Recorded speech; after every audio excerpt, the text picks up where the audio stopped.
Hello everyone, मैं मसरूर अख्तर। स्वागत है आप सभी का यूजीसी नेट अड्डा 24/7 पे।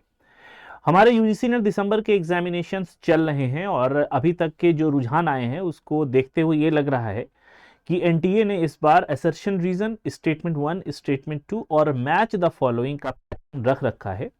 काफ़ी सारे जो सेशंस हुए हैं, जो शिफ्ट में एग्जाम हुए हैं पेपर 1 में, खास तौर से आपको हायर एजुकेशन में कमीशंस और कमेटी और उनके ऑब्जेक्टिव से रिलेटेड सवाल देखने को मिल रहा है जिसमें मैच द फॉलोइंग दिए जा रहे हैं। तो ये वीडियो आपके लिए ही है जो कि अपकमिंग एग्जाम देने जा रहे हैं, आगे जो एग्जाम बचे हुए उनको देने जा रहे हैं। इस वीडियो को जरूर देख के जाइएगा क्योंकि ये वीडियो आपको बताएगी कि कमीशन कौन से बनाए गए, कौन सी कमेटी कब बनाई गई, क्या उसका ईयर ऑफ एस्टेब्लिशमेंट था और क्या उसका प्लेस ऑफ एस्टेब्लिशमेंट था। ठीक है, वीडियो में आखिरी तक जुड़े रहिएगा, राइट, जिससे कि आपको सारी ही छोटी वीडियो है, बहुत ज्यादा लंबी वीडियो नहीं है, आप एक बार के देखने में इस पूरे को देख सकते हैं। तो ये सवाल, आज की जो ये क्लास है, सिर्फ मैच द फॉलोइंग वाले कुछ क्वेश्चंस मैंने रखे हैं। चूंकि हायर एजुकेशन बहुत इंपॉर्टेंट है और one of the easiest unit है, इसलिए इसको समझना आपके लिए जरूरी भी होगा। सबसे पहले झट से हम देख लेते हैं यहां पे Sargent report, Hartog committee, Indian university commission, Calcutta university commission. ये चारों ही कमीशंस और कमेटी रिपोर्ट ये प्री इंडिपेंडेंस है। इनको हम क्या कहते हैं? प्री इंडिपेंडेंस, या फिर हम इसको प्री इंडिपेंडेंस की जगह कहते हैं ये ब्रिटिश इंडिया में, जब भारत स्वतंत्र नहीं हुआ था, ये उससे पहले भारत में शिक्षा के क्षेत्र में ये सारी कमेटी, कमीशन और रिपोर्ट आई। सार्जेंट कब आया? 1944 में। ठीक है, तो ए 1944, सार्जेंट रिपोर्ट आई 1944 में। हर्टॉग, हालांकि यहां पे मैंने सही जवाब लगा भी दिया है कि आपको बहुत ज्यादा ढूंढना ना पड़े। हर्टॉग कब आया? 1929 में। उसके बाद इंडियन यूनिवर्सिटी कमीशन, ये कब आया? ये आया 1902 में। इसी को रेले कमीशन भी कहते हैं, रेले कमीशन भी कहते हैं क्योंकि रेले इसके चेयरपर्सन थे, इसीलिए उनके नाम से ये कमीशन का नाम भी हम जानते हैं। दूसरा आया, आखिरी में आता है डी, और डी आया आपका 1917 में, कलकत्ता एजुकेशन यूनिवर्सिटी कमीशन। ये सिर्फ कलकत्ता यूनिवर्सिटी के लिए आई थी, ये सिर्फ कलकत्ता यूनिवर्सिटी के काम को सुपरवाइज करने के लिए आई थी, उसके फंक्शन को सुपरवाइज करने के लिए आई थी। कलकत्ता यूनिवर्सिटी कब बनी? 1857 में। और इसी के साथ साथ दो और यूनिवर्सिटीज बनी, यूनिवर्सिटी ऑफ बॉम्बे,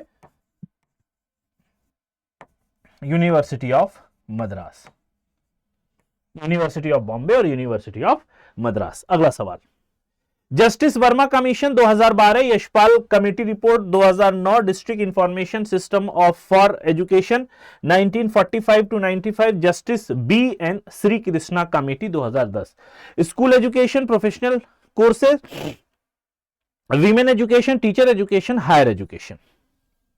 एक बात ध्यान रखिएगा, ये जस्टिस वर्मा की अध्यक्षता में एक और कमेटी आई थी 2012 में जो रेप से रिलेटेड थी। ठीक है, दिल्ली में एक रेप हुआ जिसकी वजह से जस्टिस वर्मा, जो कि जस्टिस थे, ठीक है, इनकी अध्यक्षता में एक कमेटी आई थी और उसी टाइम यानी 2012 में एक और कमेटी आई जो कि जस्टिस वर्मा की अध्यक्षता में थी, वो रिलेटेड थी आपकी हायर एजुकेशन से। ठीक है, दूसरा आता है यशपाल कमेटी, ये मैंने आपको बताया, एक तो 2009 में आया था और एक 1993 में आया था। 1993 में ये स्कूल एजुकेशन के लिए था।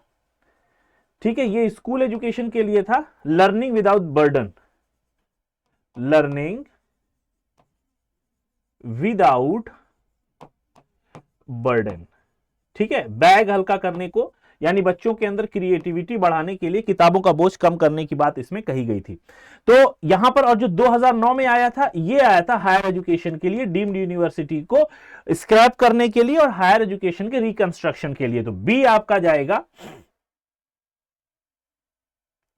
नहीं, ए का 4 है, सॉरी, एक सेकेंड, ए का 4 यहां पे होगा, मैंने ये जल्दबाजी में लगा दिया।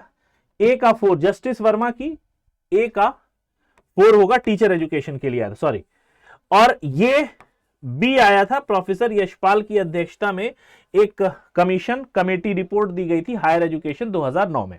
उसके बाद DISE, अगर आपने ये नाम सुना हो, ये वर्ड सुने हो, DISE, district information system for education, ये स्कूल एजुकेशन के लिए है, सी, ठीक है। और इसी से बाद में इसको UDIS बना दिया गया, unified district information system for education, UDIS और UDIS प्लस, ये कॉन्सेप्ट यहां पर लाया गया। तो ये स्कूल एजुकेशन के लिए था, सी का 1। और आखिरी में बचता है DBN श्री कृष्णा कमेटी, ये प्रोफेशनल कोर्सेज के लिए, बेसिकली टेक्निकल, प्रोफेशनल में भी टेक्निकल कोर्सेज के लिए ये कमेटी आई थी, ठीक है। तो ए का 4, बी का 5, सी का 1, डी का 2। अगला, राष्ट्रीय उच्चतर शिक्षा अभियान, global initiative for academic network, उच्चतर आविष्कार योजना, scheme for transdisciplinary research for India's developing economy, promote innovation of a higher education order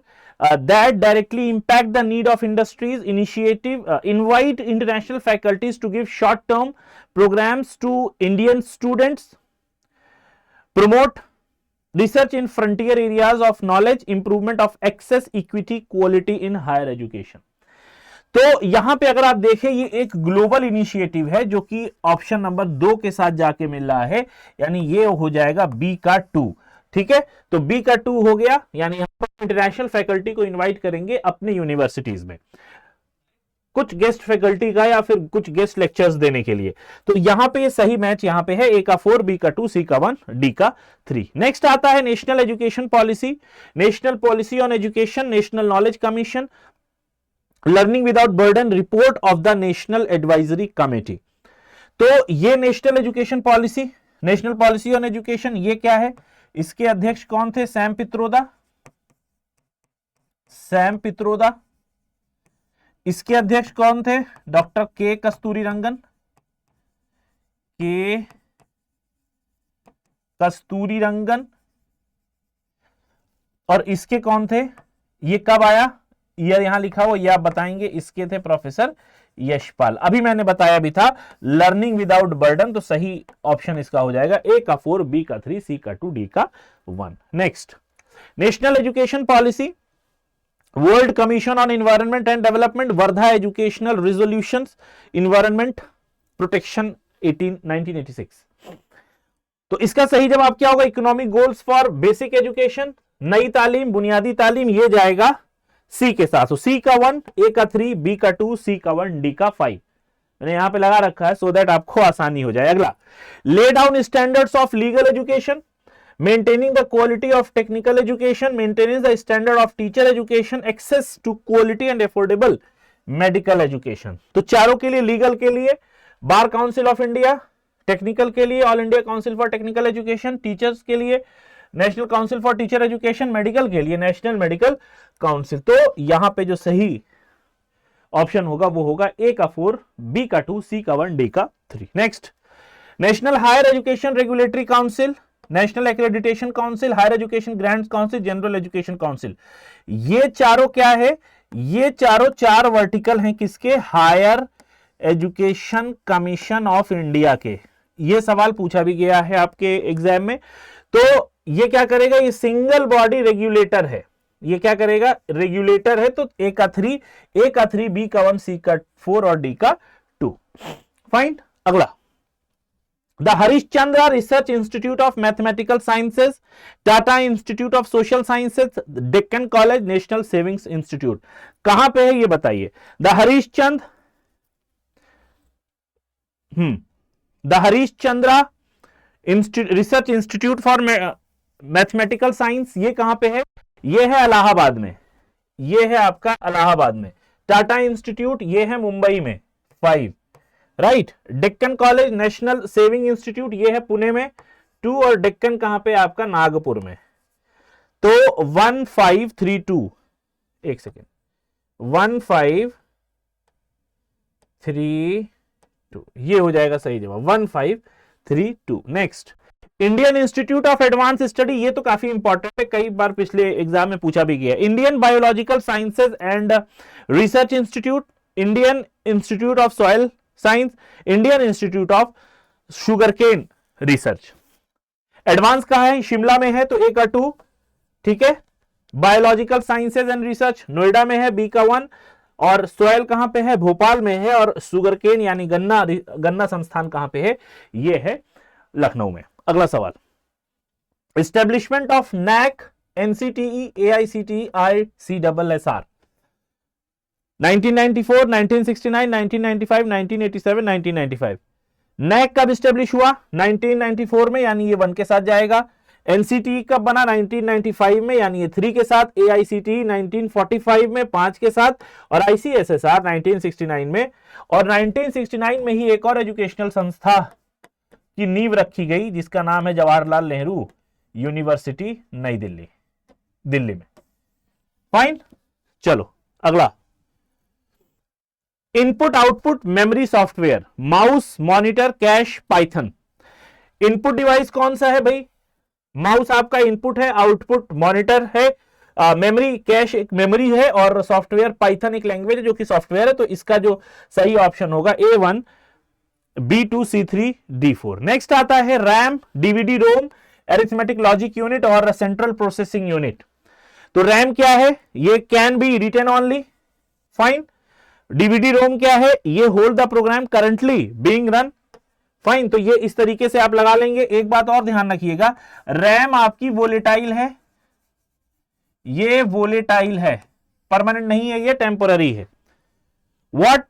what hexadecimal value is obtained when the two hexadecimal digit C and D added। hexadecimal का मतलब क्या होता है, हम 0 से 9 तो ठीक लिखते हैं, 0 से 9 डिजिट लिखते हैं, लेकिन उसके बाद 10 को हम क्या दिखाते हैं, 10A, 11 हमारा B होता है, उसके बाद 12C, 13D, 14E और आखिरी में आता है F। ये हो गया 9, 10, 11, 12, 13, 14, 15, 9, 10, 11, 12, 13, 14, 15। ये हो गया हेक्सा डेसिमल 16। हाँ ठीक है, 16 0 से है ना, हाँ तो ये 16 हो जाए। तो ये कह रहा सी और डी का जोड़ क्या है, तो सी कितने पे है, डी कितने पे है, 10, 11, 12, 13, ये हो गया 12 पे, ये हो गया 13 पे, इनका जोड़ कितना हो जाएगा, 25। अब 25 को हेक्साडेसिमल में हम चेंज कैसे करते हैं, तो 25 हेक्साडेसिमल है तो इसको 16 से डिवाइड करेंगे। डिवाइड करिए इसको, 16 से कितनी बार जाएगा, 16, 16 1 16, कैरी बच गया 9। इसको लिखने का तरीका ऐसा है, तो ये हो जाएगा 19। इसका सही जवाब कहां गया भाई, 19 कहां पे है, 2 पे है, तो ऑप्शन नंबर 2 आपका यहां पे हो जाएगा। What is the denary base 10 value of binary, अगर इसकी बाइनरी में हम वैल्यू निकालते हैं तो क्या होगी जी, देखिए कौन सा प्लेस है ये, 2 की पावर, ये 0 हो जाएगा, ये भी 0 हो जाएगा, यहां पर 2 की पावर कितनी हो जाएगी, 2 की पावर, चूंकि हम बाइनरी में चेंज कर रहे हैं, 0 1 2, 2 की पावर 2 मल्टीप्लाइड बाई 1, क्यों, क्योंकि यहां पे 1 है। ये भी वैल्यू कितनी हो जाएगी, ये भी 0, ये वाली भी 0, ये कितनी हो जाएगी, 2 3 4 5, यहां पर 1 इंटू 2 की पावर 5 यहां पे आता है, 1 इंटू 2 की पावर 5, ये भी 0 हो जाएगी और ये भी 0 हो जाएगी। तो जो बचा है इसी को हम अगर लिखते हैं तो बचा हमारे पास क्या, 1 इंटू 2 की पावर 5 प्लस 1 इंटू 2 की पावर 2, ये कितना हो जाएगा, 2 दूनी 4, 4 दूनी 8, 8 दूनी 16, 16 दूनी 32 और 2 का स्क्वायर कितना हो जाएगा, 4। ये हो जाएगी वैल्यू यहां पर 36, तो 36 यहां पर 4 पे है, तो इसका मतलब यहां पे जो ऑप्शन सही हो जाएगा वो हो जाएगा 4। अगला बचता है, अगर 2 की पावर p है तो p की वैल्यू बताइए, 1 गीगाबाइट की बात कर रहा है, तो 1 गीगाबाइट पे p की जो वैल्यू होगी ना, 2 की पावर कितनी होगी, 2 की पावर यहां पर 8 हो जाएगी, और इसी को जब आप कर देंगे तो ये 1 GB के बराबर वैल्यू आपकी सेट हो जाएगी। तो यहां पे करेक्ट यहां पर दिया हुआ, एक बचा हुआ, एक उसके हिसाब से आप इसको सेट कर लीजिए, ठीक है, राइट। तो ये हो गया 19, ये हो गया 36, नहीं एक सेकेंड, नंबर ऑफ सेकेंड, नहीं एक second, number of second transfer ये होगा, एक सेकेंड, यहां पे ये 8 होगा, इसमें जब इसकी वैल्यू होगी 8 तो C का 1, हाँ ठीक है, आखिरी बार D का 3, 30 हो जाएगी, ठीक है। तो ये हो गया आपका सही जवाब। इस तरीके से आप इस सवाल, ये सवाल पूछा भी गया है, ये आपको कन्वर्जन आना चाहिए, फाइन। तो ये थे मैच द फॉलोइंग वाले सवाल। एक सवाल ऐसा है जो मैथमेटिक्स में भी आपसे पूछा गया है, जो कि अभी हमने बाइनरी और डेसिमल और हेक्साडेसिमल वाला किया, बहुत आसान है। आप इसको एक बार एग्जाम से पहले रिवाइज जरूर कर लीजिएगा। उम्मीद है वीडियो आपको अच्छी लगी होगी। जाते जाते वीडियो को लाइक जरूर करके शेयर करना ना भूलें।